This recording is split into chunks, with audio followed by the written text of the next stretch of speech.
So, what if I told you that one single idea, a Nobel Prize-winning one, by the way, completely changed the game for investors? I'm talking about the Capital Asset Pricing Model, or CAPM for short.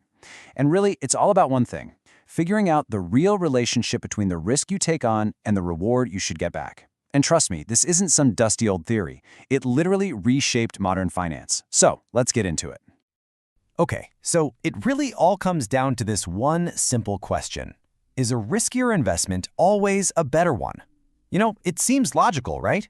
Bigger risk, bigger reward. That's what we're always told. But what if it's not that simple?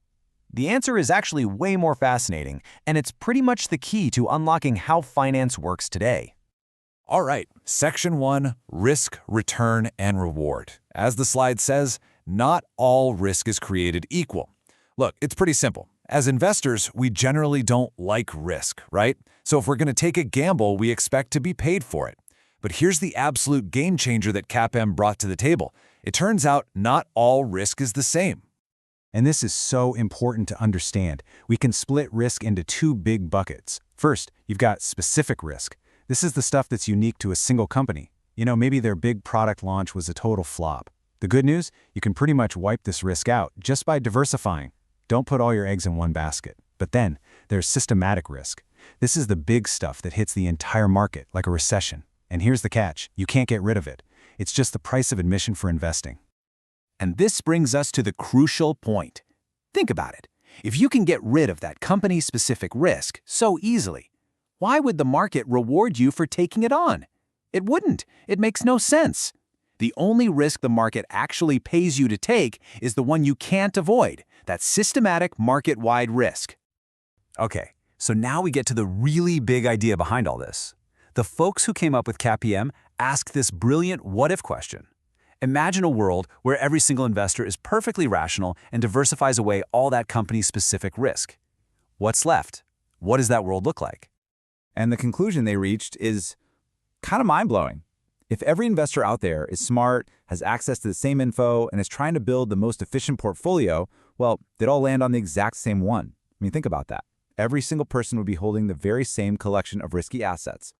So what is this one magical, perfect portfolio? Well, it has a name: the market portfolio. And in theory, it's exactly what it sounds like. It's a giant, theoretical basket holding every single risky asset in the entire world. Every stock, every bond, you name it. And each one is weighted based on its size. It's the ultimate in diversification. And according to CAPM, this is it. This is the only portfolio of risky stuff you'd ever need to own. So if we agree that the only risk that really matters is that big picture market risk, how do you figure out how much of that risk any single stock has? How sensitive is it to the market's ups and downs? Well, there's a single number for that, and it's called beta. So, what is beta? All it is a measure of how much a stock tends to dance along with the overall market. If a stock has a beta of exactly 1, it moves pretty much in lockstep with the market. If the beta is more than 1, it's like the market on steroids. It's more volatile. And if it's less than 1, it's more of a slow and steady player, less volatile than the market. This table makes it super clear. Let's look at stock C. It's got a beta of 2. That means when the market goes up 10%, you can expect stock C to jump 20%. But, and this is a big but, when the market drops 10%, stock C is going to fall twice as hard, dropping 20%. It just exaggerates everything the market does. Now look at stock B with its beta of just 0.5. It's way more chill. It only moves half as much as the market, up or down. See? That one little number, beta, tells you a ton about how risky a stock is. And the logic from there is really straightforward. A high beta stock is riskier, right? It adds more volatility to your portfolio. So to make it worth your while, it has to promise a higher potential return. On the flip side, a low beta stock is safer, less volatile, and because of that, you should expect a lower return. It's a classic risk-reward trade-off, plain and simple.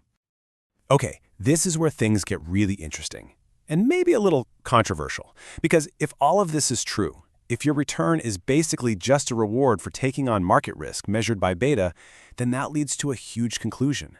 It means that trying to beat the market by picking individual stocks should be, well, almost impossible. And that one idea, it kickstarted a revolution in investing. And here's the thing, the numbers don't lie. When you look at the data, it's just staggering. The huge majority of professional money managers, the people who get paid big bucks to find winning stocks, They just can't beat a simple, boring market index fund over the long haul.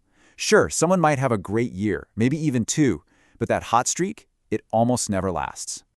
And it's not just a theory anymore. Investors have voted with their wallets. Just look at the insane growth of passive funds like ETFs. These funds aren't trying to be clever and beat the market. They're just designed to be the market. And we're not talking small change here. This is a shift worth trillions and trillions of dollars in how people invest their money. So what's the big takeaway from all this? It's pretty simple, really.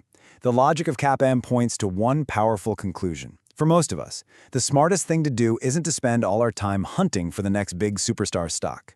It's to just buy the whole haystack, a low-cost fund that tracks the entire market, and get on with our lives. But what about the exceptions? You know, the investors who do seem to beat the market year after year. Is that just pure luck, or is there real skill involved? Well, to figure that out, we need to go hunting for something called alpha. It's the sign that an investor has truly done something special.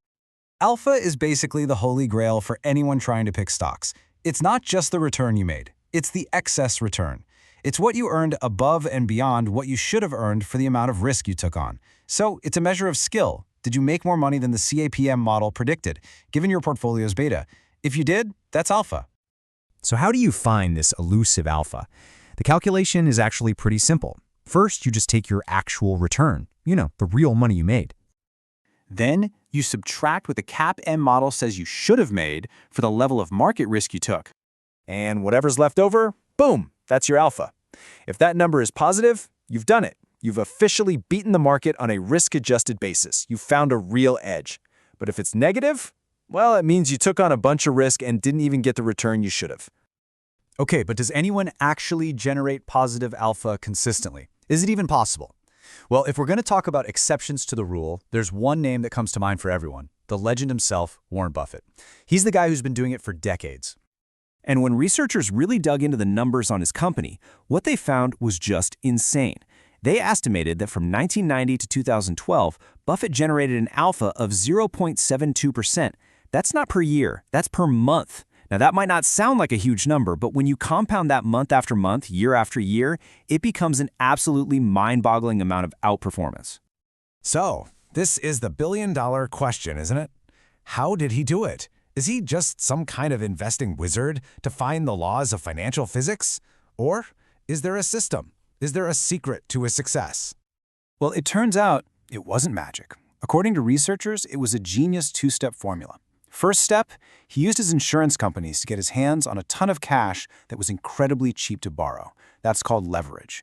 And second, he did the opposite of what you might expect. He didn't chase risky, high-flying stocks. No, he systematically bought high-quality, stable, low-beta companies.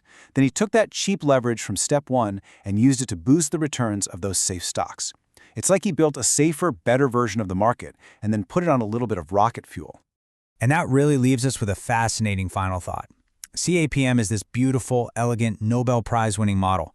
But what the Warren Buffett story shows us is that even the smartest models are just that, models. They have assumptions, and in the real world, those assumptions can bend or break. And that's where opportunity lives. So it really makes you wonder, right? What financial truth that we all take for granted today is going to be the thing that the next Warren Buffett comes along and completely turns on its head?